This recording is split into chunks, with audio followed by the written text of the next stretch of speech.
I walked into my brother's engagement party to the sound of stifled laughter.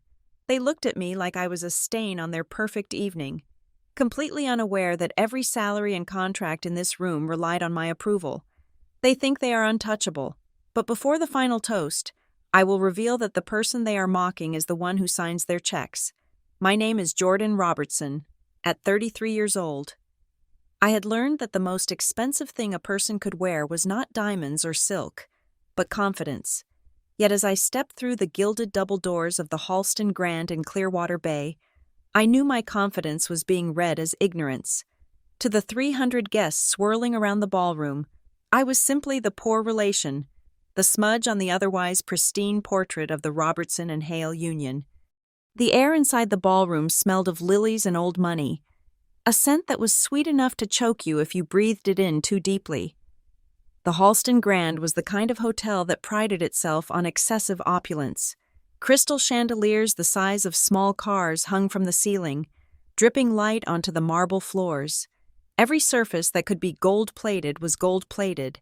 It was a venue designed to make people feel small, to remind them that they were lucky just to be allowed inside.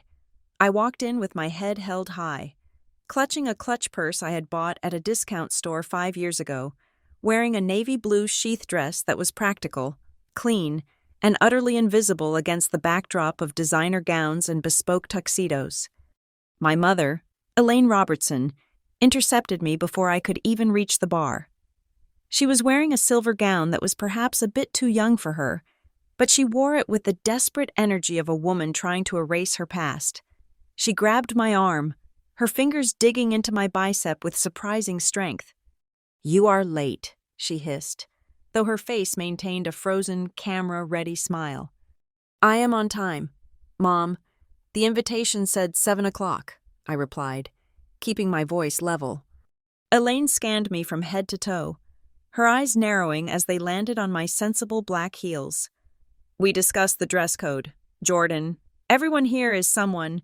The Hales invited half the city council, and you show up looking like you are ready to interview for a receptionist position." "It is clean and it fits," I said. "Where is Lucas?"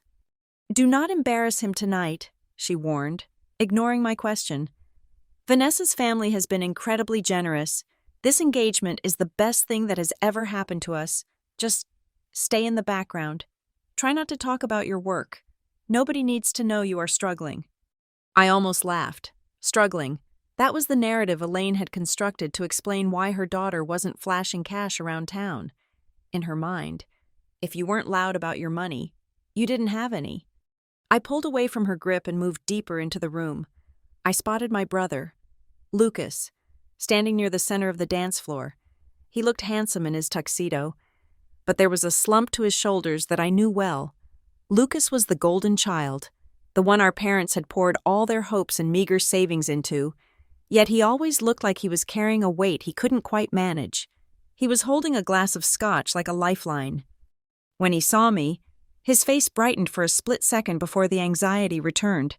He hurried over, glancing around as if checking to see who was watching. "Jordan," he breathed, pulling me into a hug. He smelled like expensive cologne and nervous sweat. "I didn't think you would actually come." "I wouldn't miss it, Lucas," I said, stepping back to look at him. "You look good." "I feel like I'm going to throw up," he whispered, forcing a laugh. "The Hales. They are intense. Vanessa's dad asked me 3 times today if I was sure I could handle the pressure of the legacy. I don't even know what that means." "It means they like the sound of their own voices," I said softly. "Just breathe. You love her, right?" Lucas looked toward the head table where Vanessa was holding court. Yeah, I do. She is just under a lot of stress." "Speaking of the angel," I muttered. Vanessa Hale approached us, flanked by 2 bridesmaids who looked like clones of her. She was beautiful, undeniable in her aesthetic perfection. Her dress was a custom cream silk that probably cost more than the down payment on the house I grew up in back in Oak Ridge Falls. Her blonde hair was swept up in an intricate design, secured with diamond clips. "Jordan!" Vanessa exclaimed. Her voice was high, sweet, and laced with arsenic. She leaned in for an air kiss. barely grazing my cheek. I was so worried you got lost. The security at the front gate can be so strict with unexpected vehicles. I drove a 5-year-old sedan. It was reliable. It was also apparently an eyesore in the valet lot full of Porsches and Bentleys. The valet managed just fine, I said. Congratulations.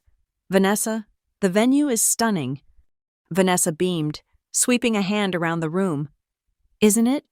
Daddy pulled so many strings. We wanted everything to be perfect. Though, she paused, tilting her head and looking at my dress with a pitying expression. I suppose we should have been more specific on the invite about black tie, but good for you for being brave enough to just be comfortable.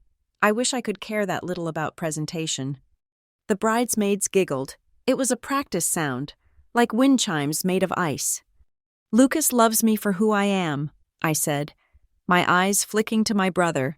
He was staring at his shoes, unable to meet my gaze. That hurt more than Vanessa's words. He was letting them do this, again. Of course he does, Vanessa cooed, linking her arm through Lucas's. He has such a big heart. He is always bringing home strays. She laughed as if it were a joke, patting Lucas's chest. Come on, darling. The photographer needs us. Jordan, there is a buffet near the back. I made sure they have plenty of the sliders you like. Comfort food, right? They swept away, leaving me standing alone in the middle of the crowd. I took a deep breath, counting to 10. This was the dynamic. It had been this way for years. The Hales were the royalty of Clearwater Bay, and the Robertsons were the lucky peasants invited to the feast, provided we knew our place. I drifted toward the periphery of the room, taking a glass of sparkling water from a passing tray. The noise of the party washed over me, a cacophony of deal-making and social climbing. I found a spot near a large pillar where I could observe without being part of the scenery. 2 women in sequins were standing a few feet away, their backs to me. They didn't lower their voices. Can you believe the sister? One asked.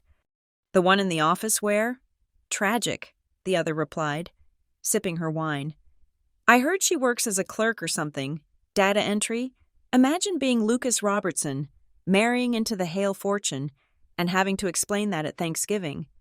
Well, at least she isn't asking for money, yet. I took a sip of water. The cold liquid felt good against the burning in my throat. They saw a clerk. They saw a woman who couldn't afford a stylist. They saw a failure. I turned my gaze away from them and scanned the operational side of the room. My eyes automatically went to the details others missed. I noted the flow of the service staff. They were efficient, but the ratio of servers to guests was slightly off for a diamond tier event. I noticed the brand of champagne being poured. It was mid-range, marked up to look premium. The flowers were beautiful, but the lilies on the side tables were a day past their prime, their edges just beginning to curl brown. The Hales were cutting corners. A waiter hurried past me, carrying a tray of empty glasses. He was moving too fast, his foot catching on the edge of the carpet. He stumbled, the tray tipping dangerously toward me. I moved instinctively, my hand shot out, steadying his elbow and catching the edge of the tray before it could flip. It was a reflex born of years of discipline. Steady, I said quietly. The waiter, a young man with terrified eyes, froze. He looked up at me, ready to apologize profusely to an angry guest, but then his eyes widened. He stared at my face, then down at the way I held myself, then back to my eyes. Recognition flickered there, not the recognition of a socialite spotting a celebrity, but the terrified recognition of an employee spotting someone very high up the food chain. He knew who I was, or rather, he knew what I was. He straightened his spine immediately, shifting his posture from harried server to military attention. My apologies, ma'am, he said, his voice dropping to a respectful murmur. I will be more careful. He didn't call me miss. He didn't offer a generic excuse. He addressed me with the deference reserved for the boardroom. It is fine, I said, keeping my voice low. Check the spacing on tables 4 and 5. The guests are having to squeeze past the service lane. It is creating a bottleneck. Yes, ma'am, immediately. He bowed his head slightly and vanished into the crowd to execute the order. I watched him go, a small smile touching my lips. It was the first crack in the facade of the evening. To my mother and Vanessa, I was invisible. To the staff who actually ran this building, I was a force of nature. I turned my attention to the stage where the speeches would soon begin. A large banner was draped behind the podium, displaying the names of the corporate sponsors for the engagement. A tacky move for a family event, but typical for the Hales who monetized every breath they took. The largest logo, projected in blue and silver light, caught my eye. Northwell Dynamics. I stared at it, the font, the stylized N, the slogan underneath, Innovating Tomorrow. My mother drifted by again, noticing my gaze. "Impressive, isn't it?" she said, her voice dripping with envy. Vanessa's father secured Northwell as a sponsor. They are a massive tech conglomerate. Lucas is going to be working with their executive team starting next month. It is a huge opportunity. Real money. Jordan, not the pennies you count. Northwell, I repeated, testing the word on my tongue. Yes, try not to look so confused. It is way over your head. She dismissed me, turning back to wave at a distant cousin. I looked back at the logo. I knew Northwell Dynamics. I knew their quarterly earnings report better than I knew my own medical history. I knew that their CEO was a man named David Greaves, who had a penchant for expensive lunches and a fear of confrontation. I knew that they had just restructured their debt 2 weeks ago. And I knew all of this because I had signed the authorization forms. I looked across the room at Vanessa, who was laughing with her head thrown back, her hand resting possessively on Lucas's arm. She looked at me one last time, her eyes gleaming with triumph. She thought she had won. She thought she had secured the prince and banished the pauper to the corner of the room. They didn't realize that my silence was my greatest advantage. I stood near the velvet drapes of the ballroom, holding my water glass like a shield, but my mind was miles and years away. The clinking of crystal and the hum of self-congratulatory chatter faded, replaced by the memory of a diesel engine idling in the rain. I left Oak Ridge Falls when I was 18 years old. There was no fanfare, no tearful goodbye at the front porch. My parents were too busy fretting over Lucas's college applications and the cost of his tennis camp to notice that their daughter was packing her life into a single, scuffed suitcase. I had saved $200 from babysitting and mowing lawns, and to me, that crumpled stack of bills felt like a fortune. It was enough for a one-way bus ticket to the city and a week at a hostel that smelled of bleach and desperation. When the bus pulled away, I did not look back. I felt a lightness in my chest that terrified me. It was the realization that I was finally irrelevant to them. And in that irrelevance, I was free. The first 5 years were a blur of fluorescent lights and stale coffee. I did not stumble into a boardroom. I mopped the floors of one. I took the jobs that nobody wanted, the ones that made you invisible. I worked the graveyard shift at a logistics center, watching trucks load and unload until my eyes burned. I did data entry for a mid-sized accounting firm, typing numbers into spreadsheets until my fingers cramped. I was a project assistant for a construction company, fetching coffee and organizing blueprints for men who never bothered to learn my name. But while they ignored me, I studied them. I learned that the man in the expensive suit often knew less about the business than the woman managing the inventory. I learned that power was not about who shouted the loudest in the meeting, but about who controlled the flow of information before the meeting even started. I saw how money moved, not just the surface transactions, but the undercurrents, the tax loopholes, the vendor kickbacks, and the silent leverage of debt. I became obsessed with the machinery of business, while my peers were going to parties or buying cars on credit. I was at the public library, devouring books on forensic accounting, corporate law, and market analysis. That was when I met Marcus Doyle. Marcus was 65 years old, with a face like a crumpled road map and a temper that could strip paint. He ran a boutique investment firm that specialized in distressed assets, companies that were bleeding out and needed a tourniquet or a bullet. I was his temporary administrative assistant, hired to answer phones and file paperwork. 3 weeks into the job, I walked into his office and placed a file on his desk. "You are going to lose $40,000 on the Henderson deal," I said. Marcus looked up from his cigar, his eyes narrowing. "Excuse me?" "The valuation is wrong," I said, my voice shaking slightly but my hands steady. "Their inventory list includes machinery that was sold off at auction 2 months ago. I cross-referenced the serial numbers with the liquidation records. They are padding the assets." He stared at me for a long time. Then he opened the file, picked up his phone, and made a call. When he hung up, he looked at me differently. He didn't thank me. He just pointed to the chair opposite him. "Sit down," he grunted, "and tell me what else you see." Marcus Doyle became the father figure Elaine and my father never were. He was brutal. He did not coddle me. If I made a mistake, he would dissect it with surgical precision until I understood exactly where my logic had failed. He taught me that emotion was a liability in business. He taught me that if you want to win, you do not need to be the smartest person in the room. You just need to be the one who did the homework that everyone else was too lazy to do. I made my first investment with $5,000 I had scraped together. I lost it all in 2 weeks on a volatile tech stock. I ate rice and beans for 3 months to recover. But I did not quit. I analyzed the failure, adjusted my risk parameters, and tried again. Then I won, and I won again. By the time I was 26, I had made my first million. By 28, I had multiplied it by 10. I founded Robertson Meridian Holdings in a small, windowless office. I chose the name carefully. Robertson was common enough to be anonymous. Meridian sounded stable, but the structure was anything but simple.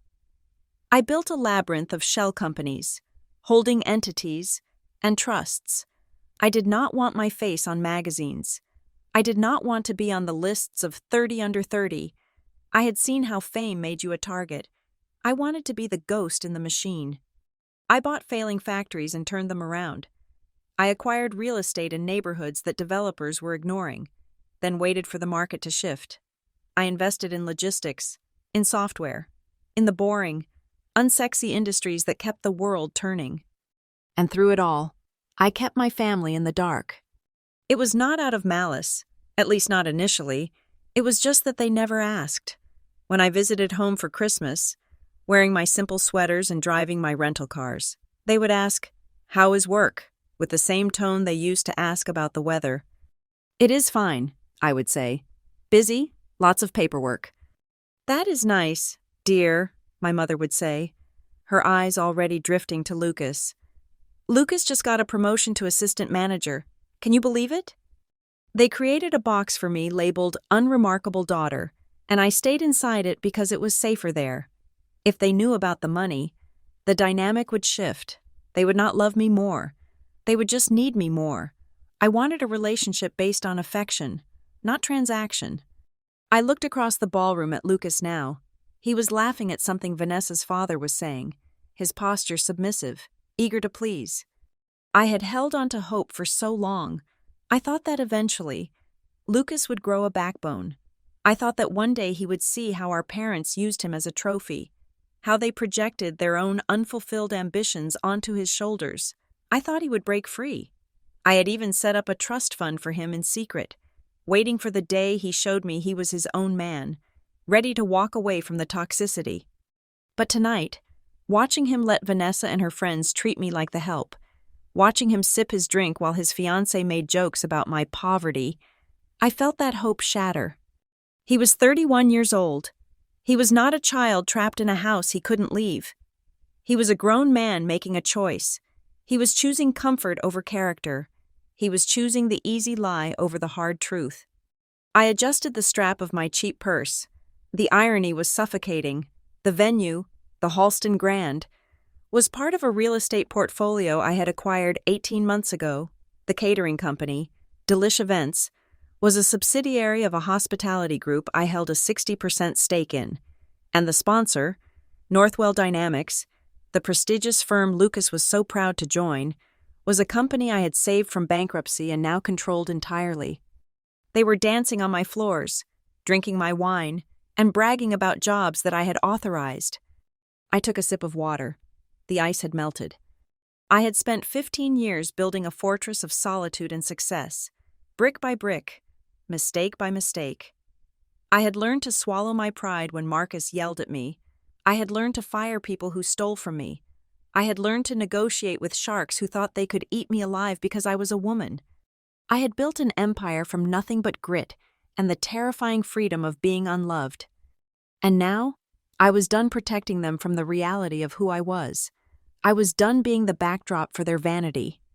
The music swelled, a generic orchestral piece that signaled the end of the cocktail hour and the beginning of the formal presentations. The lights dimmed slightly. I set my glass down on a passing tray. The waiter did not recognize me, but he would. They all would. I was not the girl with the old suitcase anymore. I was the landlord, and it was time to collect the rent. The ballroom lights shifted from a warm amber to a cool, focused white as the dinner service began to wind down. Waiters moved like synchronized swimmers, clearing away plates that had held filet mignon and truffle mash, dishes that cost more per serving than my weekly grocery budget back when I was 20. I watched the room with the detached precision of an auditor, but my composure was about to be tested in a way I had not anticipated. I had been avoiding the head table, preferring the shadows near the terrace doors, but the magnetic pull of familial obligation, or perhaps morbid curiosity, drew me closer. Vanessa was holding court, laughing at a joke whispered by one of her bridesmaids. As she tilted her head back, the light caught a flash of deep, mesmerizing blue at her throat. I froze, my breath hitched in my lungs, a sharp, physical pain that had nothing to do with the tight air of the room. It was a sapphire pendant, oval cut, surrounded by a halo of small, old-mine-cut diamonds, suspended on a delicate platinum chain. It was not a piece of modern jewelry. It did not have the flashy, excessive shine of the new pieces Vanessa favored. It had the heavy, soulful weight of history. It was my grandmother's necklace. The memories rushed back with violent clarity. I was 10 years old, sitting on the dusty floor of my grandmother's attic in Oak Ridge Falls. She had opened a velvet box and let me hold it. "This is for you, Jordan," she had said, her voice raspy but kind. "Because you are the strong one. You are the one who will carry the weight." She had died 2 years later, and the necklace had vanished into my mother's jewelry box, supposedly for safekeeping until I was old enough. I had asked for it when I graduated high school. My mother said I was too irresponsible. I asked for it when I graduated college. She said it was too valuable to be worn by someone taking the bus. And now, it was resting against the neck of a woman who had spent the last 3 hours making me feel like dirt. I walked straight to Lucas. He was standing near the edge of the dais, loosening his tie. When he saw my face, his smile faltered. He knew that look. It was the look I used to have right before I defended him from a bully on the playground. "Why is she wearing it?" I asked, my voice low and dangerous. Lucas blinked, feigning ignorance. "Wearing what?" "Grandma's sapphire," I said, pointing a subtle finger toward his fiancée. "That was left to me. Lucas, explicitly. Mom knows it. You know it." Lucas sighed, rubbing the back of his neck, a gesture of avoidance he had perfected over 3 decades. "Look, Jordan, do not make a scene. It is just for tonight. Vanessa needed something old and blue, for the tradition. Mom thought it would be a nice gesture." "A gesture?" I repeated, the word tasting like bile.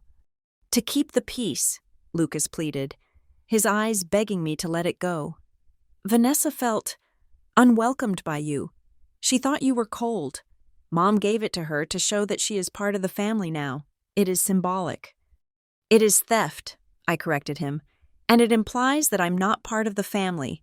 If Mom gave it to her, she gave away my inheritance."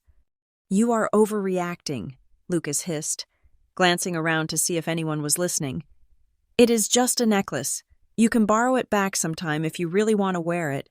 But honestly, Jordan, where would you even wear something like that? It does not exactly go with your lifestyle." The insult was casual, tossed out without malice, Which made it worse. He truly believed I had nowhere to go that required dignity. He believed the narrative that I was small, that my life was small, and that beautiful things were wasted on me.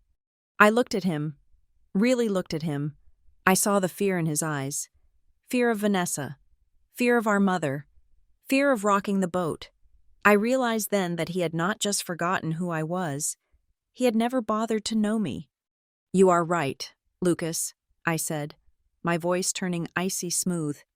"It is symbolic. It is perfectly symbolic." I turned and walked away before I said something that would ruin the plan.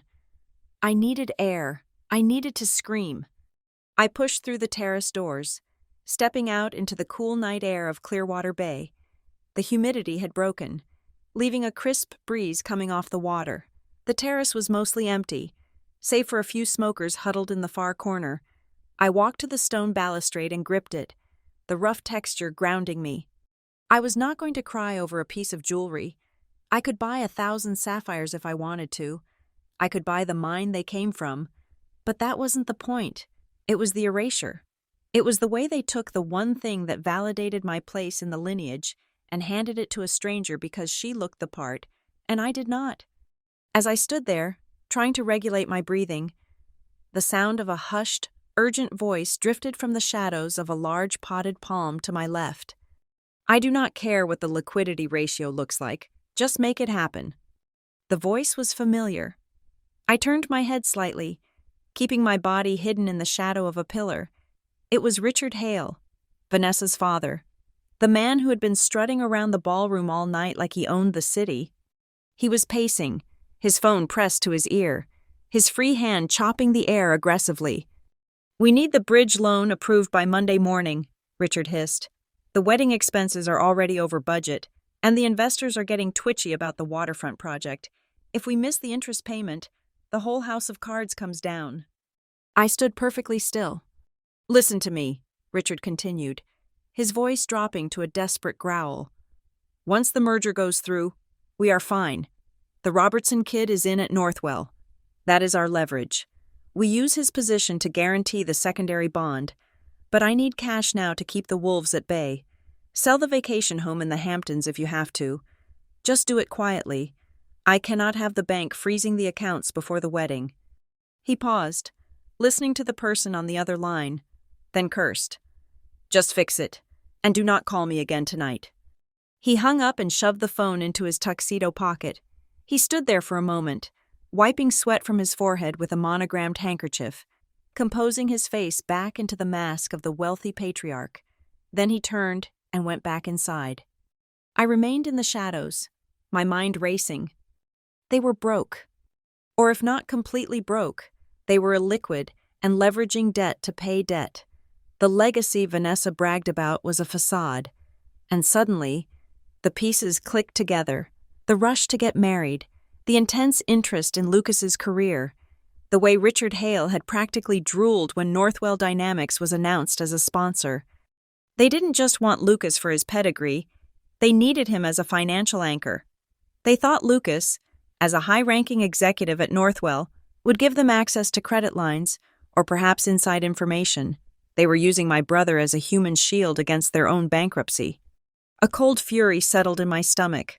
This was no longer just about a necklace or a snub. This was predation. They were trapping my foolish, weak brother in a marriage that was nothing more than a financial bailout disguised as romance. I pulled my phone from my clutch. I opened the encrypted messaging app I used for business. I typed a message to Tessa Moore, my lead legal counsel and right hand. Code read, "I need a full forensic background check on the Hale family. Richard, Vanessa, and the Hale Family Trust. Look for liquidity issues, outstanding liens, and pending litigation. I want to know who owns their debt. I want to know if they are solvent. Do it now." I hit send. It was 9:15 at night on a Saturday, but I paid Tessa enough to be awake. The reply came 30 seconds later. "On it. Give me 20 minutes." I slipped the phone back into my bag. I felt a renewed sense of purpose. The hurt over the necklace had crystallized into a weapon. I turned to go back inside. As I passed the audio-visual booth set up near the terrace entrance, A man in a black polo shirt and headset was coiling a cable. He looked up as I approached. It was one of the senior technicians from the convention center downtown, a venue I had acquired 3 months ago. We had met during the site inspection when I insisted on upgrading the fire suppression system myself. He froze, his hands stilling on the cable.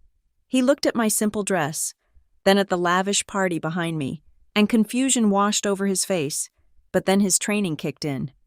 "Ms. Robertson," he said, his voice barely a whisper.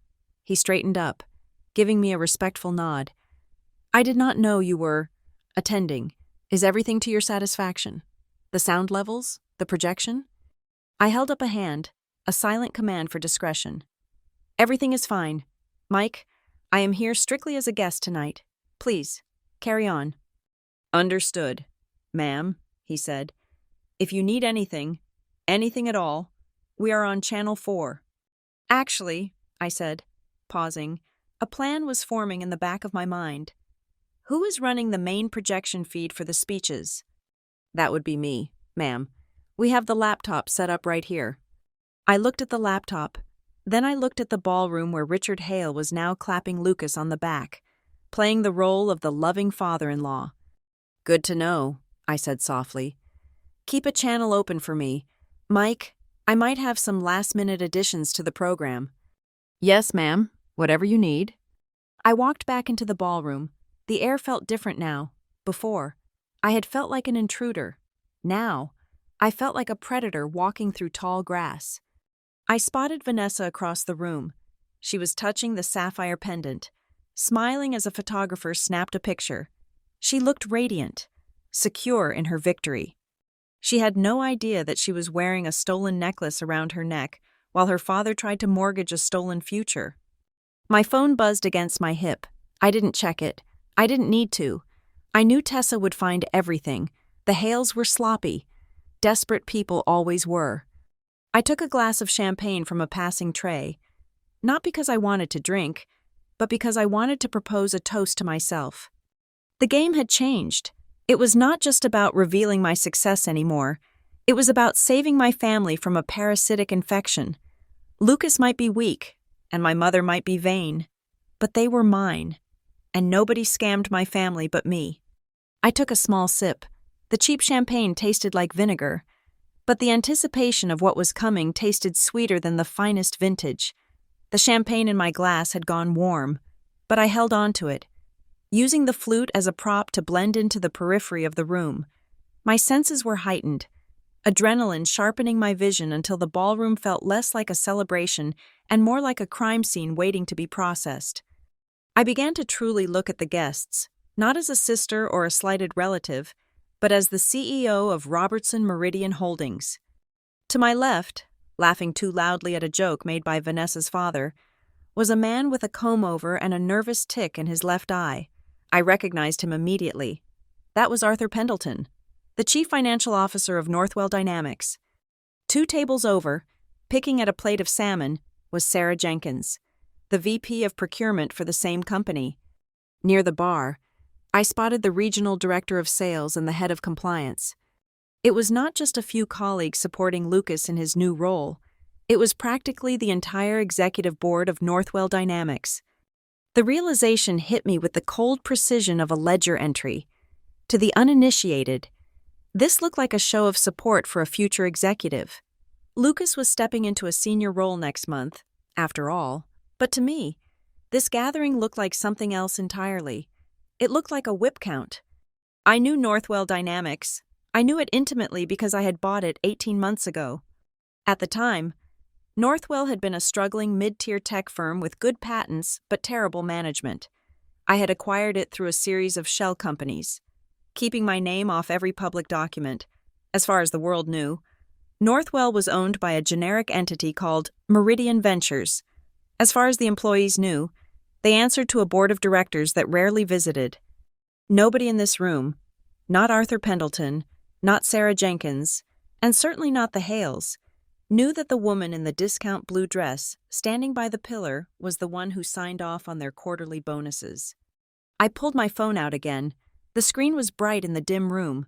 A message from Tessa Moore was waiting for me. Subject: Hale Family Trust. Status: red flag. Summary: the trust is a ghost. Assets were liquidated 4 years ago to cover bad real estate bets in Nevada. The trust currently holds less than $2,000 in liquid cash. There are 3 pending lawsuits against Richard Hale for breach of contract. I stared at the screen. $2,000. I looked up at the opulent floral arrangements, the open bar serving top-shelf liquor, the live band playing on stage. This party cost at least $80,000. If the Hale Family Trust was empty, who was paying for this? I needed a forensic eye. I exited the ballroom, ignoring the curious glance of a waiter, and found a quiet alcove near the restrooms. I dialed a number I rarely used on weekends. Doctor? Lena Perez picked up on the second ring. Lena was a forensic accountant who could find a missing penny in a national budget. She was expensive, terrifyingly efficient, and loyal only to the truth. Jordan, her voice was crisp, cutting through the background noise of my end. Tessa alerted me. I am already in the system. Tell me what you see, Lena, I said, pressing the phone tight to my ear. The Hales are broke, but they are throwing a 6-figure party. I want to know where the money is coming from. Follow the vendor payments for the Halston Grand. Give me 60 seconds, she said. The sound of rapid keyboard clacking filled the line. Okay, I am looking at the accounts receivable for the Halston. Since you own the hotel, I have back-end access. The deposit for the Robertson Hale engagement was paid 3 weeks ago, $50,000. Source? I asked. It was a wire transfer, Lena said slowly, from a company called Vantage Consulting Group. I do not know them, I said. Run them. Running them now. Vantage Consulting is a shell, registered in Delaware. Mailing address is a P.O. box in majestic nowhere. But here's the interesting part. Jordan, Vantage Consulting received a payment of $55,000 2 days prior to the hotel transfer. Do you want to know who sent it? My heart began to hammer against my ribs. Tell me. Northwell Dynamics, Lena said. Marked as external advisory services in the marketing budget, authorized by Arthur Pendleton. The air left my lungs. Are you telling me, I whispered, that Northwell Dynamics is paying for my brother's engagement party through a shell company? It looks exactly like that, Lena confirmed. And it is not just the party. I am seeing a pattern. Over the last 6 months, Northwell has paid out nearly $200,000 to Vantage Consulting. Every time money goes into Vantage, it flows out within 48 hours to personal accounts linked to Richard Hale's creditors. I closed my eyes, the pieces of the puzzle locking together with a sickening click. It was embezzlement. Richard Hale and Arthur Pendleton were working together. Pendleton was using his position as CFO to siphon money out of Northwell under the guise of consulting fees, funneling it to the Hales to prop up their failing lifestyle. And Lucas? Lena, I said, my voice trembling with suppressed rage. Check Lucas's new contract, the one he is supposed to start next month. Way ahead of you, Lena replied. I pulled the draft from the HR server.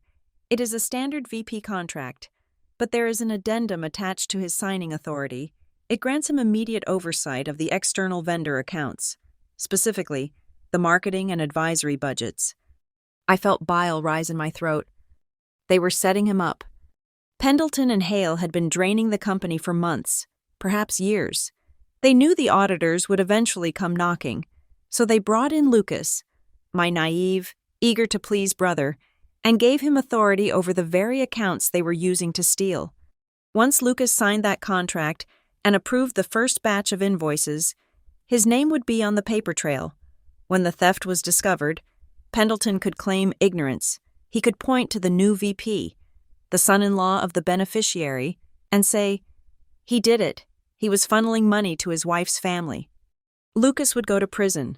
The Hales would play the victims. And Northwell, my company, would be the crime scene. They are going to frame him, I said, the realization turning my blood to ice. The marriage is not a union. It is a scapegoat strategy. It appears so, Lena said, her voice softening. Jordan, The amounts are significant. If this goes public, it is grand larceny and fraud. Federal charges. Secure the evidence, I commanded. Download everything, the wire transfers, the Vantage Consulting registration, the invoices authorized by Pendleton, and the email chains if you can breach them. I want a full dossier ready to display. To display? Lena asked. Jordan, usually we hand this to the FBI. We will, I said, staring at the closed doors of the ballroom. But first, I'm going to hand it to them. Understood. I will send the package to your secure server in 10 minutes. I hung up. I stood in the alcove for a long moment. I could hear the muffled sound of applause from the ballroom. They were probably toasting the happy couple right now, toasting the lamb they were preparing for the slaughter. I thought about the way Vanessa had looked at me earlier, with that sneering superiority. I thought about my mother, so desperate for this connection that she had given away my grandmother's necklace. I thought about Lucas, terrified of disappointing these people who viewed him as nothing more than a disposable signature. They thought I was a clerk. They thought I was a nobody. I looked at my reflection in the dark glass of a framed picture on the wall. I smoothed the skirt of my dress. I fixed a stray lock of hair. For 15 years, I had stayed in the shadows. I had let them believe whatever they wanted because it was easier, because I didn't want the conflict, because I thought that if I just worked hard enough, the results would speak for themselves. But silence was no longer an option. Silence was what allowed men like Richard Hale to feast on the innocent. I walked back toward the ballroom doors. I was not going to sit in the corner anymore. I was not going to wait for the authorities to unravel this months from now, when Lucas was already destroyed. I was the owner of the building, I was the owner of the company, and I was the sister of the target. I pushed the doors open. The blast of air conditioning hit my face, cooling the heat of my anger into a focused, razor-sharp weapon. It was time to introduce myself. I stepped back into the ballroom, the heavy oak doors closing behind me with a soft thud that felt like the ceiling of a tomb. My mind was a whirl of wire transfers, shell companies, and the impending destruction of the people sipping champagne in front of me, but my face remained a mask of practiced indifference.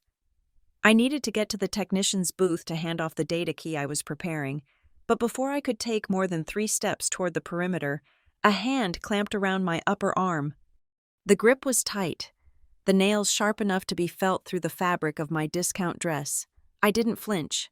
I turned slowly to find Vanessa Hale standing entirely too close to me. Up close, without the softening effect of the ballroom's ambient lighting. The cracks in her perfection were visible. There was a tightness around her eyes, a frantic energy that vibrated beneath her skin. She smelled of expensive Chardonnay and aggressive floral perfume, a scent designed to announce her presence before she even spoke. "We need to talk," she said, her voice dropping to a register that was meant to be threatening. She didn't wait for my agreement. She steered me forcefully toward a small, semi-private alcove near the emergency exit, away from the prying eyes of the guests she was so desperate to impress. It was a space usually reserved for servers to stack dirty dishes, but tonight it served as Vanessa's interrogation room. She released my arm with a shove that was just gentle enough to be plausible deniability if anyone saw, but hard enough to make me stumble slightly. I regained my balance instantly, smoothing my sleeve. "Is there a problem, Vanessa?" I asked. My voice was calm, a stark contrast to the manic glint in her eyes. "The problem," she hissed, leaning in, "is you. It is always you, isn't it?" I raised an eyebrow. "I have been standing in the corner for the last hour. I hardly think I am the center of attention." "That is exactly the point," she snapped. "You stand there like a dark cloud, like a specter at the feast. Do you have any idea how hard my family has worked to put this night together? Do you have any idea the caliber of people in that room?" She gestured wildly toward the ballroom. "There are investors. There are executives. There are people who matter. And then there is you, moping around in that sad little dress, looking like you are waiting for a handout." I stifled a laugh. The irony was so rich, it was almost choking me. She was accusing me of looking for a handout while her father was currently burning through fraudulent loans to pay for the ice sculpture. "I am just here to support Lucas," I said simply. "I did not ask for anything." "Oh, please," Vanessa scoffed, crossing her arms over her chest. The sapphire pendant, my grandmother's pendant, glittered mockingly at her throat. "We know your type, Jordan. You play the martyr, the poor, struggling sister who sacrificed everything so the golden boy could shine. You want us to feel guilty. You want Lucas to feel guilty so he will cut you a check." She took a step closer, invading my personal space. "Well, let me make something very clear to you. Lucas is a Hale now, or he will be. Once the papers are signed, his money, his future, his assets, they belong to our life, not yours. The days of him bailing you out are over." I looked at her. Really looked at her. I saw a woman who was terrified. She was projecting her own financial insecurity onto me. She needed to believe I was the leech so she wouldn't have to face the fact that she was the parasite. "I have never asked Lucas for a dime," I said. It was the truth. In fact, I had secretly paid off his student loans 3 years ago through an anonymous grant, a fact he still attributed to a clerical error at the bank. "Do not lie to me," she spat. "I see how you look at this place. I see you eyeing the jewelry, the food, the lifestyle. It eats you up inside, doesn't it? Knowing you will never belong here." She let out a cruel, tinkling laugh. "You should have seen your face when you saw the necklace. It was pathetic. It is just a rock, Jordan, but to you, I guess it represents everything you lost." My fingers twitched at my side, but I kept them relaxed. "It represents my grandmother," I corrected her softly, "but you wouldn't understand that." "I understand that you are a liability," Vanessa countered, her voice turning cold and hard. "So here is the deal. After tonight, you are going to disappear. You will drift away. You will be too busy to come to holidays. You will miss the wedding, and eventually, Lucas will forget to call you, because if you do not, I will make his life miserable, and I will make sure he knows exactly who to blame." It was a classic ultimatum. Isolate the target, cut off the lifeline. She wanted total control over Lucas, likely to ensure he never asked questions about where his paycheck was actually going. I decided to pivot. I needed to confirm the final piece of the puzzle. "You seem very confident about the future," I said, changing my tone to one of mild curiosity. "Especially with Lucas starting this new job. It must be exciting to have everyone working at the same place." Vanessa blinked, thrown off by the shift in conversation. She preened slightly, her ego unable to resist the bait. "It is more than exciting. It is a dynasty in the making. My father has been a strategic partner with Northwell for years." "And you?" I asked innocently. "Do you work there too? I noticed you knew a lot of the executives." Vanessa tossed her hair back. "I have been consulting for the brand strategy division for 6 months. She bragged. "Not that you would understand high-level corporate structure, but I handle the external image. In fact, once Lucas settles in as VP, the board is looking to appoint me as the Director of Community Relations. It is practically a done deal." Director of Community Relations. I mentally cross-referenced the Northwell organizational chart stored in my memory. There was no such position. There was no budget for such a position. However, there was a community outreach line item in the discretionary spending file that had been bleeding cash for months. "That sounds impressive," I said. "So you have been on the payroll for a while then?" "Since January," she confirmed, smugness radiating off her. "I have my own expense account. I have my own team. We are the ones who secured the sponsorship for tonight. My father and I, we make things happen. We are the rainmakers. Lucas is lucky to even be associated with us." She leaned in again, her voice dropping to a conspiratorial whisper. "That is the difference between us. Jordan, you work for a paycheck. I create wealth. I own the room. You just clean it." "You are right," I said, my voice devoid of emotion. "I certainly do not create wealth the way you do." She took my submission as victory. She smiled, a predatory expression that showed too many teeth. Good. I am glad we understand each other. Now, fix your hair. You look like you just came from a wind tunnel. And try to stay out of the official photographs. We want the album to look consistent. She patted my cheek, a condescending tap, tap, tap, and then turned on her heel. She walked back toward the ballroom, her hips swaying, ready to rejoin the party she believed she controlled. I watched her go. She had just admitted to everything. She wasn't just a beneficiary of the fraud. She was an active participant. She had been consulting for 6 months, likely drawing a salary for a job that didn't exist, paid for by the company I owned. She was bragging about an expense account that was technically stealing from my bottom line. And she called me the failure. The arrogance was breathtaking. It was a solid, physical thing, a wall she had built around herself to keep reality out. She truly believed that because she was a Hale, the laws of mathematics and gravity did not apply to her. She believed she could insult the woman who held the deed to the building she was standing in and suffer no consequences. I reached into my bag and touched the cool metal of the USB drive. Vanessa thought she had just put me in my place. She thought she had banished the poor relation to the shadows. She didn't realize that the shadows were where I did my best work. I checked my watch. The speeches were scheduled to begin in 12 minutes. I walked out of the alcove, not toward the exit as she had commanded, but toward the technician's booth. Arrogance, I whispered to the empty corridor, a small, cold smile touching my lips for the first time that night. It always stands right next to the abyss. I pushed open the door to the AV room. The technician, Mike, looked up, surprised to see me. "Ms. Robertson," he said, scrambling to stand. "Sit down, Mike," I said, closing the door behind me and locking it. "We have a change in the programming, and I need you to override the main projector." I held out the USB drive. "It is time for the real presentation to begin." The air inside the audio-visual booth was stale and smelled faintly of ozone and heated electronics. It was a stark contrast to the perfumed atmosphere of the ballroom just beyond the soundproof glass. But to me, it smelled like clarity.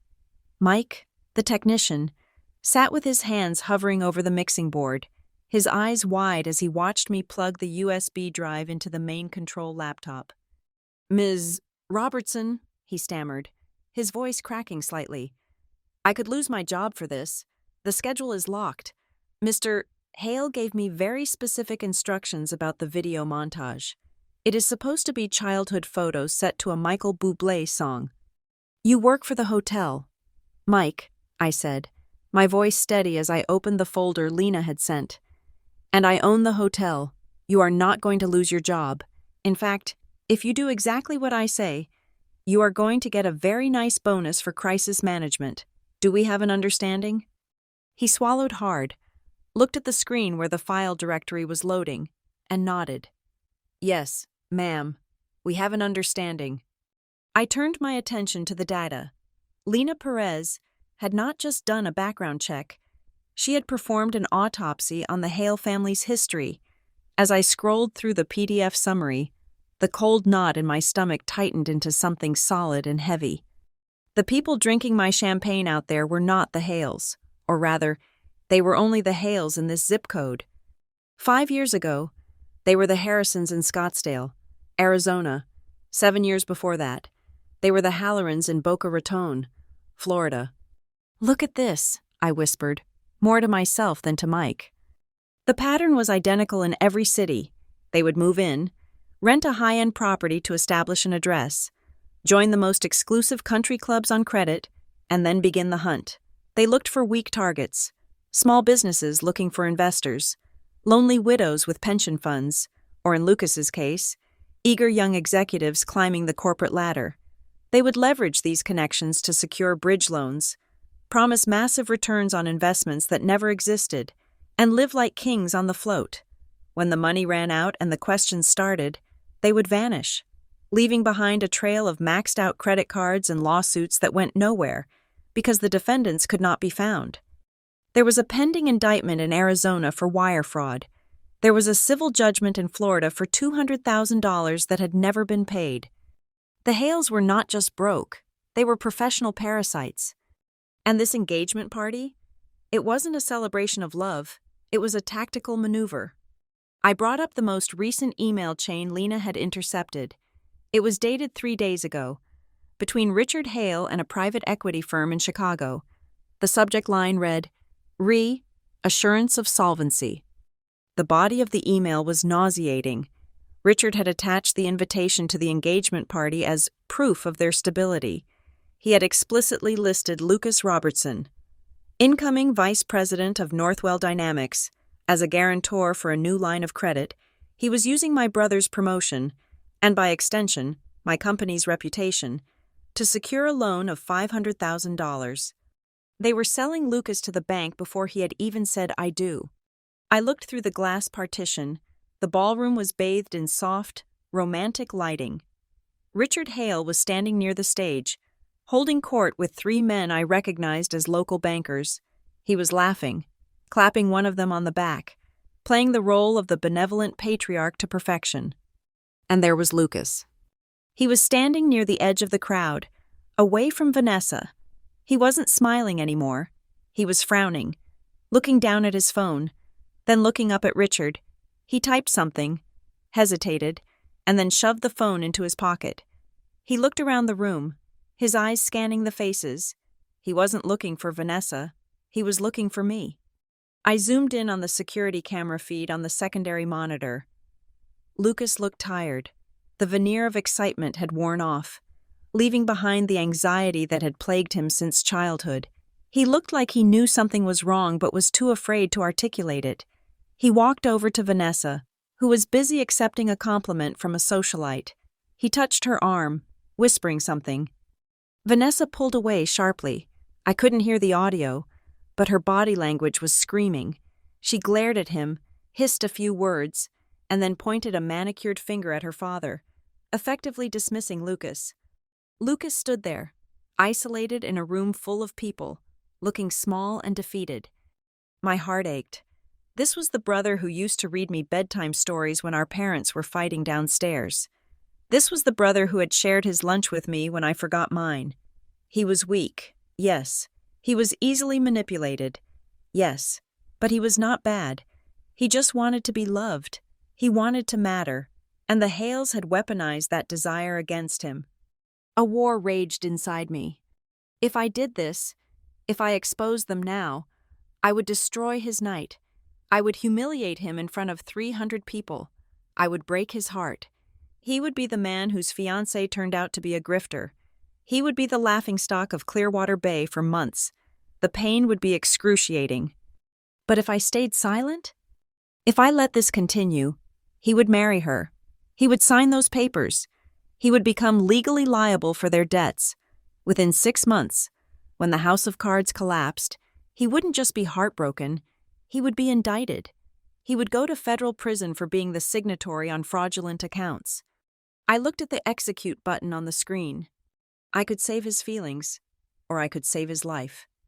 I am sorry, Lucas, I whispered, my hand trembling slightly as I reached for the mouse. I am going to hurt you to save you. I turned to Mike. Okay, here is the run of show. When Richard Hale finishes his toast and calls for the video montage, you cut the audio, no Michael Bublé. I want dead silence for 3 seconds. Then, you run the file labeled Truth Sequence 01. Do not loop it, just play it through once and freeze on the final slide. Mike looked at the file size. It is just documents, ma'am, and some bank statements. Are you sure? It is not exactly festive. It is not meant to be festive, Mike. It is meant to be evidence. What about the microphone? He asked. Mr. Hale will have the mic? Cut it, I ordered. As soon as the video starts, kill his feed and activate the handheld mic on channel 2. I will be taking that one. You are going out there? I have to, I said, straightening my spine. I need to be the one to catch him when he falls. I checked the time. Richard was already moving toward the stage, tapping a spoon against his champagne glass. The sound rang out, sharp and clear, silencing the room. The guests turned, faces expectant, smiles fixed. Ladies and gentlemen, Richard's voice boomed through the speakers, rich and confident. If I could have your attention for a moment. I watched him from the booth, a man standing on a trapdoor, unaware that I held the lever. Check the HDMI connection, I told Mike. I do not want any flickering. I want every number, every date, and every fake name to be legible from the back of the room. Resolution is 4K, ma'am, crystal clear. Good. I took a deep breath, inhaling the smell of ozone one last time. I felt a strange calm settle over me. The fear was gone. The hesitation was gone. All that was left was the cold, hard logic of the transaction. The Hales had tried to purchase my family's dignity with counterfeit currency. I was simply declining the sale. I opened the door of the booth and stepped out into the service corridor. I could hear Richard's voice echoing through the walls. When I look at Lucas, I see a son. I see the future of our legacy. I walked down the hallway, the heels of my shoes clicking a steady rhythm on the concrete floor. I reached the side entrance to the ballroom, a discreet door usually used by the catering staff. I cracked it open just enough to see. Richard was center stage, holding a glass high. Vanessa was clinging to Lucas's arm, looking up at him with a gaze that I now recognized as predatory ownership. Lucas was trying to smile, but it looked painful. So, let us raise a glass, Richard bellowed. To love, to family, and to a prosperous future. Hear, hear, the crowd roared. And now, Richard smiled, gesturing to the giant screen behind him. A little trip down memory lane, a look at the beautiful journey that brought these two souls together. He pointed at the booth, he pointed at Mike. The lights in the ballroom dimmed to near blackness. The crowd hushed, expecting baby photos and romantic sunsets. I pushed the door open and stepped into the darkness of the room, gripping the handheld microphone I had swiped from the prop table earlier. In the booth, Mike hit enter. The screen did not show a baby picture. It flickered to life with a stark, high-contrast image of a mugshot from the Arizona Department of Corrections. The face in the photo was younger, without the silver hair and the tan, but the eyes were unmistakable. The name underneath was not Richard Hale. It was Richard Harrison. And below that, in bold red letters, wanted for wire fraud and embezzlement. A gasp rippled through the room, starting low and then rising like a wave as the guests squinted at the screen, trying to process what they were seeing. I saw Richard freeze. He turned around, expecting a technical glitch, a joke, anything other than his own past staring back at him. Then the slide changed. A bank statement appeared. Vantage Consulting Group. A wire transfer of $55,000 from Northwell Dynamics. A transfer out to Richard Hale personal checking. The silence in the room was absolute. It was the silence of a held breath. The silence of a bomb that has landed but not yet detonated. I raised the microphone to my lips. My voice was calm, amplified by the speakers, cutting through the dark. That is an interesting definition of legacy, Richard. Every head in the room snapped toward me. I walked out of the shadows and into the pool of light at the center of the dance floor. The show was on. The image of Richard Harrison's mugshot on the giant screen was the explosion, the visceral shock that sucked the air out of the ballroom, but the bomb itself had been assembled with surgical precision exactly 14 minutes earlier, in the quiet solitude of the service corridor outside the audio-visual booth. I had stepped out of the booth, leaving Mike with his instructions, but I knew that a slideshow, no matter how damning, was just theater. Theater could be denied. Theater could be spun as a prank, a hack, or a misunderstanding. Richard Hale was a con artist, and con artists were masters of deflection. He would laugh it off, claim the system was compromised, and usher everyone back to the open bar. To truly crush a man like him, I did not just need the truth. I needed the law. I had pulled my phone from my clutch and dialed a number that very few people in the state possessed. It was the direct line to the senior partner at Dawson and Reed Legal, the most aggressive corporate litigation firm in the city. They were the kind of lawyers you hired when you did not just want to win a lawsuit. You wanted to scorch the earth so nothing would ever grow there again. "This is Robertson," I said the moment the line clicked open. I did not need to identify myself further. The retainer I paid them annually was enough to buy a small island. "Ms. Robertson," the voice of Elias Thorne answered.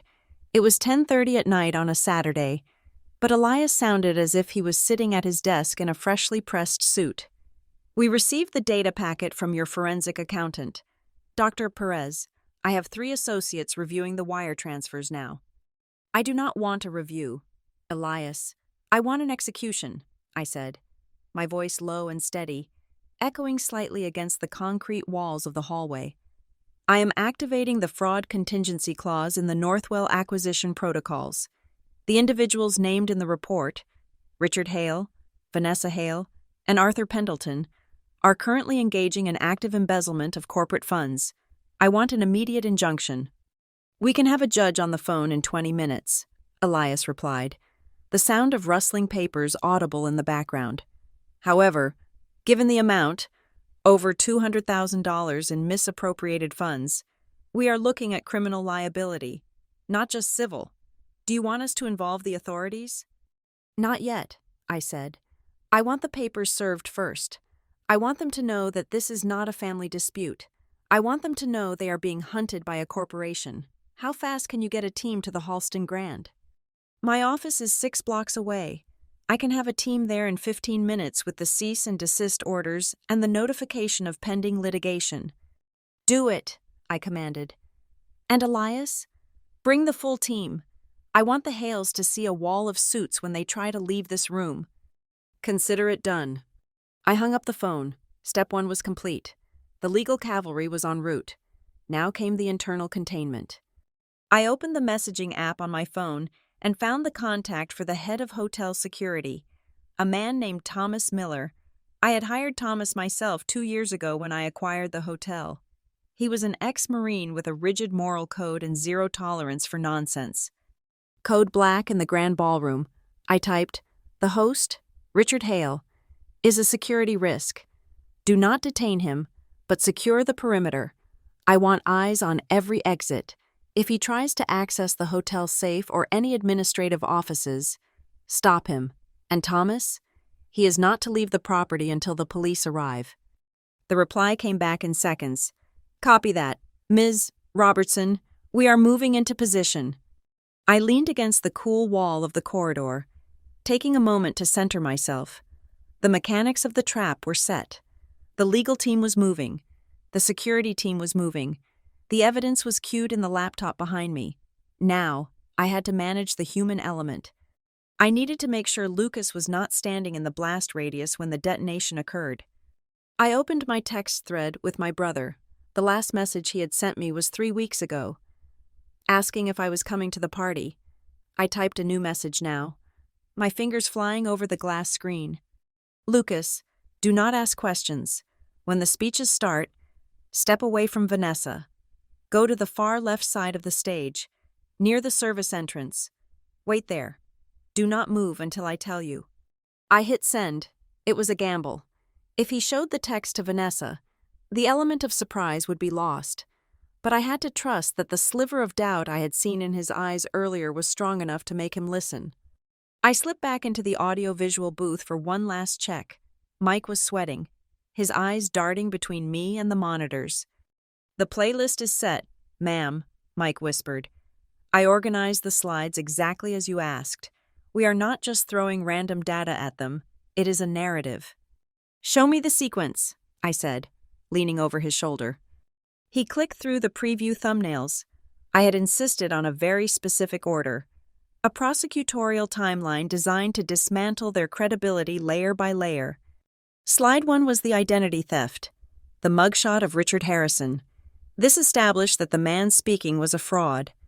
Slide 2 was the financial fingerprint, the bank statements showing the flow of money from Northwell Dynamics to the shell company, Vantage Consulting. This established the crime.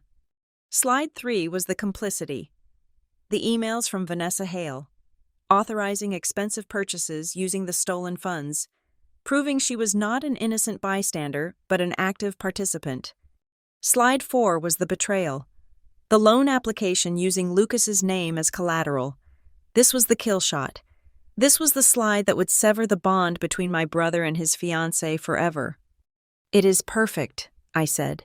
"Remember, Mike, timing is everything. When the room goes quiet, you hit them. Do not give them a second to recover." "I am ready," Mike said, though his hand was shaking. I left the booth and walked to the side entrance of the ballroom, the heavy door cracking open just an inch. The scene inside was a masterclass in deception. Richard was on stage, radiating false charm. The guests were enraptured, their faces turned upward like flowers seeking the sun, completely unaware that the sun was about to go supernova.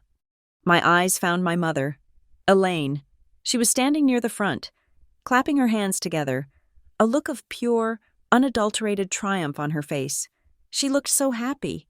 She looked like a woman who believed she had finally won the lottery.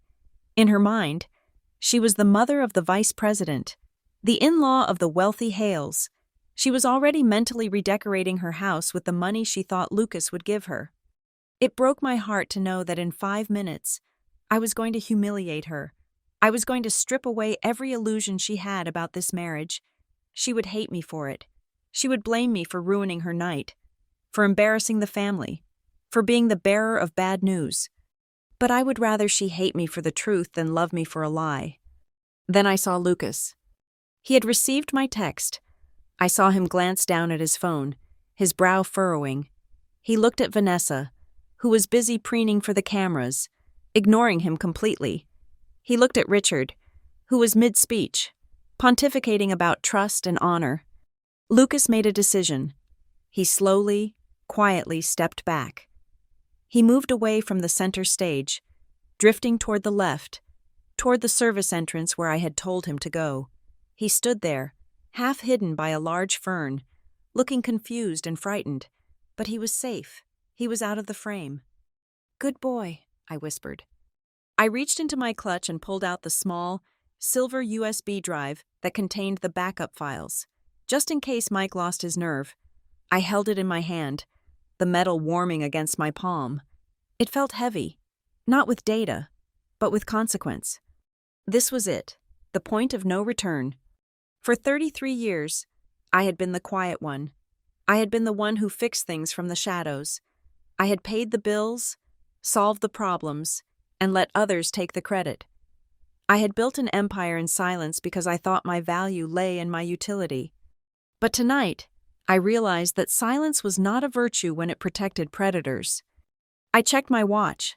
The seconds were ticking down. Richard was winding up his speech. "A video that captures the essence of our family," Richard said, gesturing to the screen. My pulse remained steady. My breathing was even. I did not feel fear.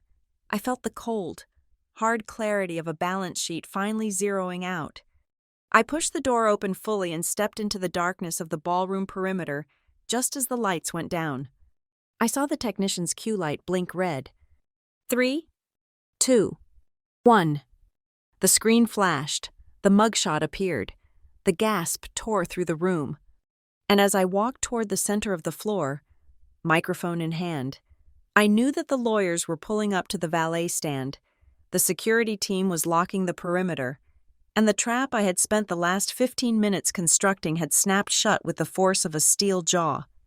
There was no way out, not for Richard, not for Vanessa, and certainly not for the arrogance that had led them to mock the woman who owned the ground beneath their feet. I was ready. The silence that followed the appearance of the mugshot on the massive projection screen was not empty. It was heavy, suffocating, and absolute. It was the kind of silence that occurs when reality fractures, leaving 300 people trying to reconcile the image of the charming, tuxedo-clad man on stage with the grainy, hollow-eyed convict staring down at them from the display. Richard Hale was still smiling, his hand raised in a toast, frozen in a grotesque tableau of celebration. He had not looked behind him yet. He was basking in the applause that had just died in everyone's throat. "And to my beautiful daughter," Richard continued, his voice booming through the speakers, oblivious to the fact that the atmosphere had shifted from admiration to horror. "Who carries the Hale name with such grace?" A woman in the front row dropped her champagne flute. The sound of shattering crystal was sharp and violent, cutting through the stillness like a gunshot. Richard blinked, his smile faltering. He looked at the woman, then scanned the room. He saw the confusion, the open mouths, the phones being raised not to capture the moment, but to capture the evidence. He turned slowly, his movements stiff, to look at the screen behind him. I watched from the edge of the dance floor as the color drained from his face. It happened in an instant, a physiological crash from arrogance to terror. He staggered back a step, his hand knocking into the podium, sending a feedback screech through the audio system. "Turn it off!" Richard screamed, his voice cracking, losing all its polished timbre. "Technical difficulties. Someone cut the feed." But Mike, my loyal technician in the booth, did not cut the feed. He advanced the slide. The mugshot vanished, replaced by a complex web of legal filings. The font was large enough for everyone to read. At the top of the document, a birth certificate was displayed side by side with a name change petition filed in a Florida district court 7 years ago. Current name, Vanessa Hale. Vanessa Jean Harrison. A collective gasp rippled through the room. It started low and rose to a crescendo of whispers. The guests were turning to each other, pointing, their faces twisted in a mix of scandalized delight and genuine shock. Then, the screen changed again. This was the slide that turned the confusion into panic for the Northwell executives in the room. It was a flowchart, a forensic accounting diagram that I had personally designed to be idiot-proof. On the left side was the logo of Northwell Dynamics. On the right side was the Hale Family Trust. Connecting them was a series of arrows passing through a box labeled Vantage Consulting Group. Underneath the arrows, the numbers were written out in bold red text. $200,000 misappropriated via fraudulent vendor invoices. I saw Arthur Pendleton, the CFO of Northwell, stand up so fast his chair tipped over backward. He was staring at the screen, his face a mask of ash-gray fear. He looked at Richard, then at the exit, realizing that there was no way to outrun a data trail that was currently being projected 20 feet high. "This is a lie," Vanessa shrieked. I looked at her. She had backed away from the head table, her hands clutching the front of her cream silk dress. She looked like a trapped animal. Her eyes were darting around the room, looking for an ally, looking for a way out. But the crowd was physically recoiling from her. The bridesmaids, who had been giggling with her 10 minutes ago, were now stepping back, creating a wide circle of isolation around the bride-to-be. "Lucas!" Vanessa yelled, her voice shrill and desperate. "Do something! Someone hacked the system! Tell them to stop!" Lucas did not move. He was standing exactly where I had told him to, in the shadows near the service entrance. He was staring at the screen, his eyes wide, his mouth slightly open. He looked from the documents proving the theft to the woman he was supposed to marry. I saw the moment the realization hit him. It wasn't just the money, it was the manipulation. He realized that every compliment, every touch, every promise of a future had been a calculation. He wasn't a partner, he was a mark. Richard Hale, or rather, Richard Harrison, had recovered enough to try and regain control. He lunged toward the edge of the stage, waving his arms frantically at the booth. "Cut the power!" he roared. "Security! Remove whoever is doing this! This is slander! I will sue every single one of you!" "I do not think you are in a position to sue anyone, Richard." My voice rang out, clear and amplified, cutting through his shouting. I stepped out of the darkness and into the center of the ballroom floor. The spotlight that had been searching for the source of the disruption swung wildly and landed on me. For a second, the light was blinding. I blinked, adjusting to the glare, and felt the weight of 300 pairs of eyes land on me. I stood tall, my spine straight, my chin lifted. I was still wearing the simple navy dress. I was still holding my cheap clutch. But I wasn't the poor relation anymore. I was the executioner. Richard froze on stage. He squinted down at me, confusion warring with his anger. "Jordan," he spat, his tone dismissive even in his panic. "Get off the floor. You are drunk. You are ruining your brother's night." "Am I?" I asked, my voice calm, contrasting sharply with his hysteria. I thought I was saving him from a federal indictment. I took a step closer to the stage. The crowd parted for me like the Red Sea. These people, who had looked through me for hours, who had mocked my shoes and my job, were now staring at me with a terrified kind of respect. They sensed the power shift. They realized that the woman holding the microphone was the only person in the room who wasn't afraid. "You are hysterical," Vanessa hissed, marching toward me, her face twisted into a snarl. "You are jealous because you have nothing. You are a bitter, lonely little clerk who cannot stand to see us happy. Security, get her out of here." She pointed a trembling finger at the security guard standing by the doors. Thomas Miller, my head of security, stepped forward. He crossed his arms over his massive chest and stared at Vanessa. He did not move to help her. He looked at me, gave a subtle nod, and held his position. Vanessa faltered. She looked from the guards to me, her brain unable to process why her commands were being ignored. "They do not work for you, Vanessa," I said softly into the microphone. "They work for the owner of this hotel." "My father is paying for this party," Vanessa screamed. "He is the client." "Your father," I said, pointing to the screen where a bank statement showed a balance of negative $400, "cannot afford to pay for the parking, let alone the party. The check he wrote to the hotel bounced 3 days ago. I let the payment slide because I wanted to see how far you would go." "Who do you think you are?"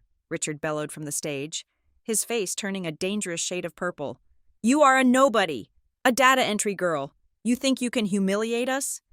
I stopped walking. I was now standing directly in the center of the room, directly beneath the massive chandelier. I looked up at Richard, then over at Arthur Pendleton, who was trying to sneak toward the side exit. "Arthur," I said, my voice sharp as a whip. The CFO froze. "I wouldn't leave if I were you," I said pleasantly. "The police are currently setting up a perimeter at the front entrance.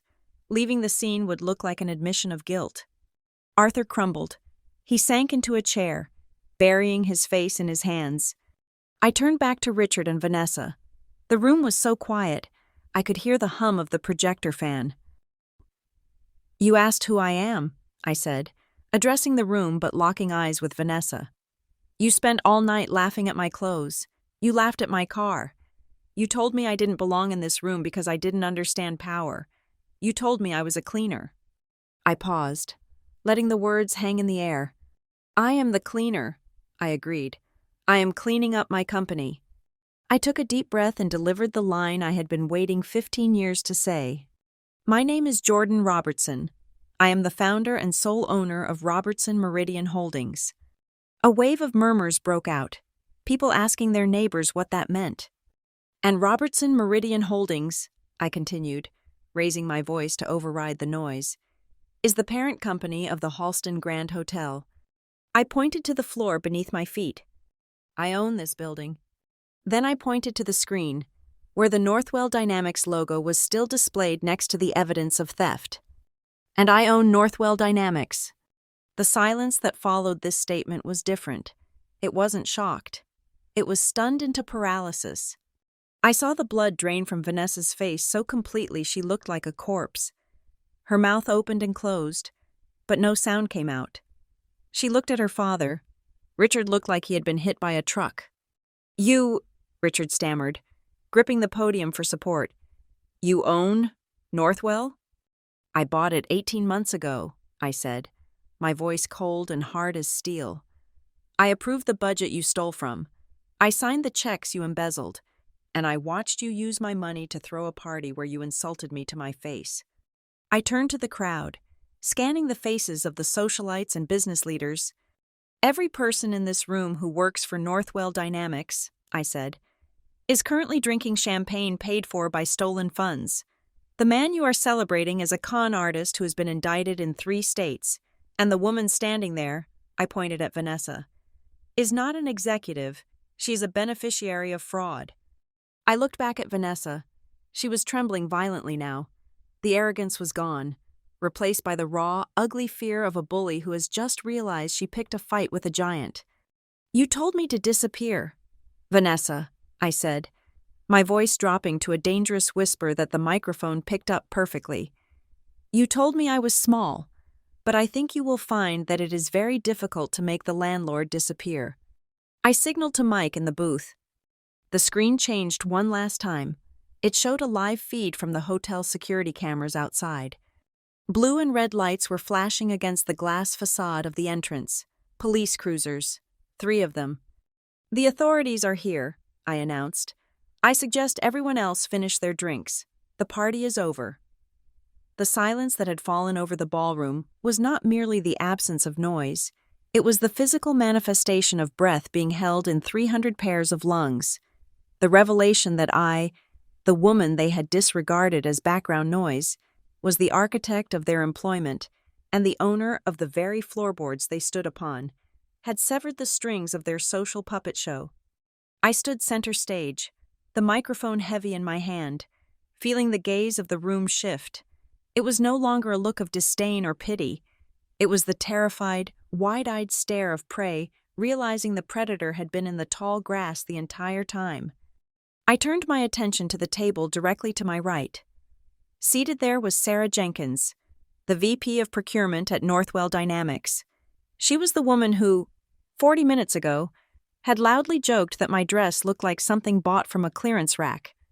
"Sarah," I said, my voice projecting clearly without the need for shouting. She flinched as if I had struck her. Her face was the color of old parchment. "You mentioned earlier that the company needed to trim the fat," I continued, my tone conversational but deadly. "You were referring to the administrative staff, but looking at the audit logs on the screen, specifically the unauthorized approvals for consulting fees that bypass the standard review process, it seems the fat is actually in the executive suite." Sarah opened her mouth to speak, but no sound came out. She slumped back in her chair, knowing that her career was effectively over before the dessert course had been served. I shifted my gaze to the man next to her, the regional sales director, who had laughed at her joke. "And Mr. Henderson, you were very vocal about the lack of pedigree in the Robertson family. I find that interesting, considering your department has missed its quarterly targets for 3 consecutive cycles. I have been debating whether to restructure your division. Tonight has provided me with the clarity I needed." He looked down at his plate, unable to meet my eyes. The power in the room had not just shifted, it had evaporated from them and condensed entirely around me. I was not being cruel. I was being efficient. I was stripping away the veneer of corporate invincibility they hid behind. "You are lying." The scream tore through the tension, high-pitched and ragged. Vanessa Hale lunged forward, breaking away from the circle of emptiness that had formed around her. She looked deranged. Her perfect hair was coming loose from its pins, and her face was flushed with a frantic, blotchy heat. "She is lying!" Vanessa shrieked, turning to the crowd, waving her hands wildly. "Do not listen to her. She is just a jealous, bitter spinster. She has always been jealous of me. She made those slides up. It is Photoshop. It is all fake." She ran toward me, her hands curled into claws, but stopped 5 feet away when Thomas Miller took a single, imposing step forward. She bounced off his invisible perimeter, panting heavily. "Jealousy," I repeated, tasting the word. I looked at her with a calmness that infuriated her. "Vanessa, I own a portfolio of assets valued at over $40 million. I have 0 debt. I have a reputation for absolute integrity in the market. Why would I be jealous of a woman who has to steal from her fiancé's employer to pay for a flower arrangement?" "I did not steal anything," she screamed, tears now streaming down her face, ruining her makeup. "I am a consultant. I provided value." "You provided invoices," I corrected her, "for services that were never rendered. That is not consulting. That is larceny." I gestured to the side of the room where the main doors had just opened. A tall man in a charcoal suit walked in, followed by 2 associates carrying leather briefcases. It was Elias Thorne, my attorney. He moved with the grim purpose of an undertaker. "Mr. Thorne," I said into the microphone, "please clarify the situation for Ms. Hale."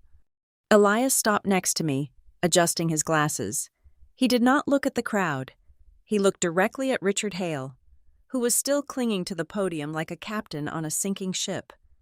"As of 6 o'clock this evening," Elias announced, his voice dry and authoritative, "a formal complaint was filed with the district attorney's office regarding the embezzlement of funds from Northwell Dynamics. The evidence displayed on the screen has been submitted to the authorities. Furthermore, the assets of the Hale Family Trust have been frozen pending a federal investigation into wire fraud." Elias opened a folder and held up a document stamped with the seal of the court.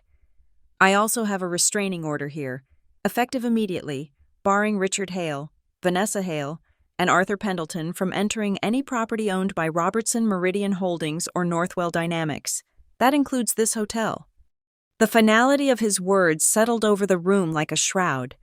This was not a family spat. This was the machinery of the law grinding them into dust. "No," Vanessa whispered, shaking her head. "No. This is supposed to be my night. This is my wedding." She turned desperately to the shadows. "Lucas, tell them to stop. You are the vice president. You have power here. Make them stop." All eyes turned to the service entrance. Lucas emerged from the darkness. He walked slowly, his tuxedo looking slightly disheveled, as if he had been pulling at his collar. He stepped into the light, his face pale but his expression unreadable. He walked past me. He walked past Elias. He stopped 3 feet from Vanessa. "Lucas, baby," Vanessa sobbed, reaching for his hand. "Please, your sister is crazy. She is trying to ruin us. Tell her to leave." Lucas looked at her hand, the hand wearing the diamond ring he had gone into debt to buy, and then he looked at her face. He didn't take her hand. He took a step back. "The necklace," Lucas said. His voice was quiet, but in the silent room, it carried perfectly.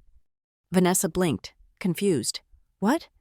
"The necklace," Lucas repeated, his voice gaining strength. "Jordan's sapphire. You told me my mother gave it to you. You told me it was a gift." It was," Vanessa stammered. "Elaine gave it to me." Lucas shook his head slowly. "No, I saw the look on my sister's face earlier, and I saw the look on yours when you were mocking her. You took it, just like you took the money, just like you took my name to sign those loan documents." He looked up at the screen, at the slide showing his name listed as collateral. "I defended you," Lucas said, his voice trembling with a mix of sorrow and rage. "For months, I defended you. When Jordan said you were moving too fast, I told her she was wrong. When my friends said you were high maintenance, I told them they didn't know you. I fought for you." "And I love you," Vanessa cried, trying to grab his lapel. "Do not touch me," Lucas snapped, recoiling violently. "You do not love me. You love the access I gave you. You love the credit rating I have. You love the fact that I was too stupid to ask where the money was coming from." He reached up and unpinned the boutonniere from his lapel, a white rose that matched her bouquet. He dropped it on the floor and crushed it under his shoe. "It is over, Vanessa," Lucas said cold and final. "I am not your bridge loan, and I am certainly not your husband." "Lucas!" Richard Hale roared from the stage, trying one last time to exert authority. "You listen to me, son. You walk away now, and you destroy your career. You think Northwell will keep you after this scandal?" Lucas turned to face the man who had played him for a fool. He opened his mouth to speak, but I stepped in. "His career is fine, Richard," I said. "In fact, Northwell Dynamics values integrity. Discovering and exposing internal fraud is highly commendable behavior for an executive. I would say Lucas is secure in his position." I looked at my brother, for the first time in years. He looked back at me not with shame or fear, but with gratitude. He nodded, a small, barely perceptible movement, and moved to stand beside me. He didn't hide behind me. He stood with me.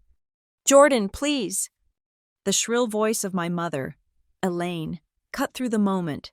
She came rushing out of the crowd, her silver dress rustling, her face a mask of panic. She didn't look at the evidence. She didn't look at the tears on Lucas's face. She looked at the guests. She looked at the ruined social event. "Stop this immediately!" Elaine hissed, grabbing my arm. "Have you lost your mind? Look at what you are doing. You are embarrassing us in front of the whole city. The Hales are good people. This is just a misunderstanding. Fix it. Tell everyone it is a joke." I looked down at my mother's hand on my arm, the same hand that had given away my inheritance to buy peace with predators. "It is not a joke, Mom," I said, gently but firmly removing her hand. "And they are not good people. They are criminals." "I do not care," she whispered frantically, her eyes darting around. "We can handle this privately. Why do you have to be so cruel? Why do you have to ruin Lucas's big day? Just apologize and we can smooth this over." "Smooth it over?" I asked, incredulous. "Mom, they stole $200,000. They were going to send Lucas to prison." "We could have fixed it," she insisted, her obsession with appearance overriding her survival instinct. "We could have paid it back quietly. Now everyone knows. We are a laughingstock. How can I show my face at the club after this?" I looked at her, and the last tether of obligation I felt toward her expectations finally snapped. She would sooner see her son bankrupt and her daughter silenced than suffer a moment of social awkwardness. "You are worried about the club?" I asked, my voice flat. "Mom, look at the screen. Look at reality. The only reason you are in this room, drinking this wine, is because I paid for it. The only reason Lucas has a job is because I saved the company. You called me a failure. You treated me like a servant, and yet, I am the only one keeping a roof over this family's head." "Jordan," she faltered, seeing the steel in my eyes. "No," and I said, "I am done smoothing things over. I am done being the invisible wallet. If you want to stand with the frauds because they tell you what you want to hear, go stand with them. But if you want to be part of this family, the real family, the one that actually works and protects each other, then you will stand here and watch the consequences happen." Elaine looked at me, then at Richard, then back at the crowd. She covered her mouth with her hand and took a step back, retreating into the throng, unable to face the stark brightness of the truth. I turned back to the room. Vanessa was sobbing on the floor. Richard was leaning heavily on the podium, looking old and defeated. Arthur Pendleton was weeping into his hands. And then, cutting through the murmurs and the sobs, came the sound I had been waiting for. Whoop, whoop! The distinct, piercing chirp of a police siren, followed by the heavy slam of car doors outside. Blue and red lights washed over the ballroom, reflecting off the crystals of the chandeliers, turning the gold room into a cold, strobe-lit crime scene. As I said, I spoke into the microphone one last time, my voice echoing like a gavel striking wood. "The party is over. The police are at the door. I suggest the Hales remain exactly where they are." I lowered the microphone. The heavy oak doors swung open, and 4 uniformed officers, followed by 2 detectives in plain clothes, marched into the room. The charade was officially dead. The cleanup was about to begin. The arrival of the authorities was not dramatic in the way movies portray it. There were no guns drawn, no screaming commands to get on the ground. Instead, it was a bureaucratic dismantling of a life built on lies. The detectives moved with the weary efficiency of men who had seen 1,000 Richard Hales before, men who thought a tuxedo could protect them from a warrant. I stood near the edge of the dance floor, watching the structural integrity of the Hale family disintegrate. Richard tried to bluster at first, puffing out his chest and demanding to speak to the police chief, claiming he played golf with the mayor. The lead detective, a man with a gray buzz cut and a face carved out of granite, simply handed him the warrant and turned him around. The click of the handcuffs was a small sound, dry and mechanical, but it echoed in the silent ballroom louder than any shout. Arthur Pendleton was already cooperating. I saw him nodding frantically at a junior officer, pointing toward his phone, likely trying to cut a plea deal before he even left the building.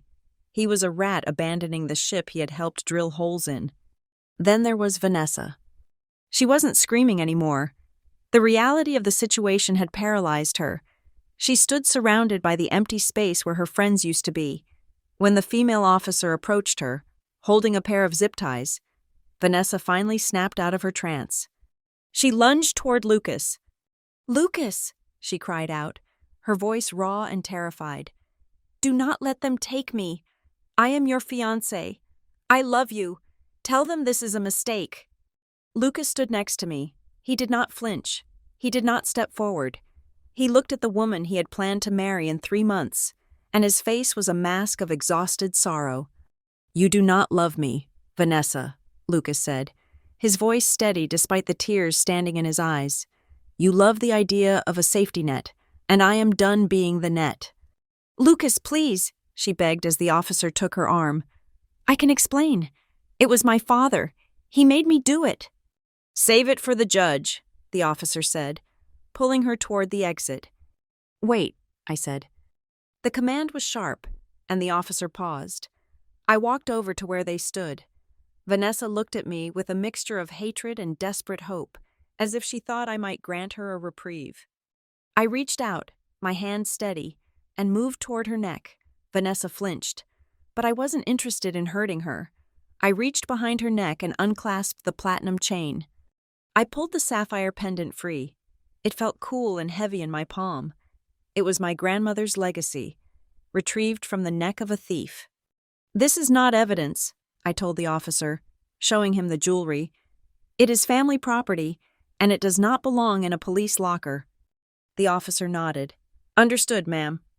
He turned Vanessa around as they marched her out, her heels dragging on the marble floor she had been so proud to stand on an hour ago.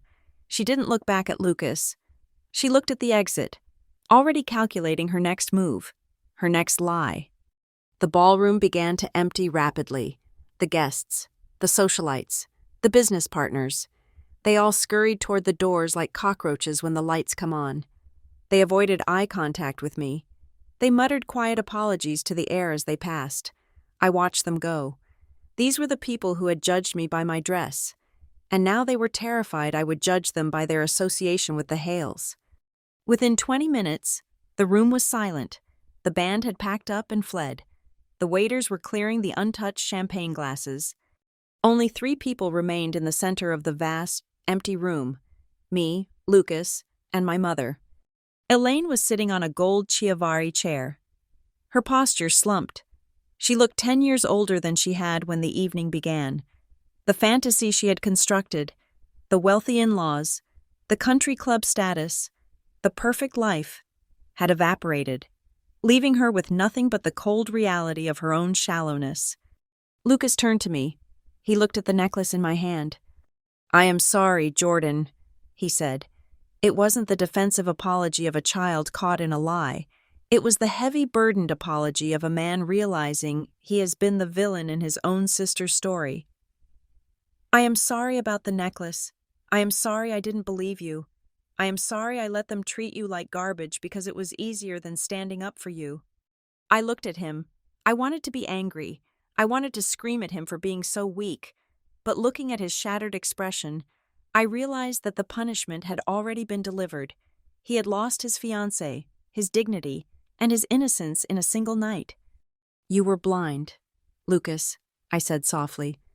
"But you woke up in time. That is what matters."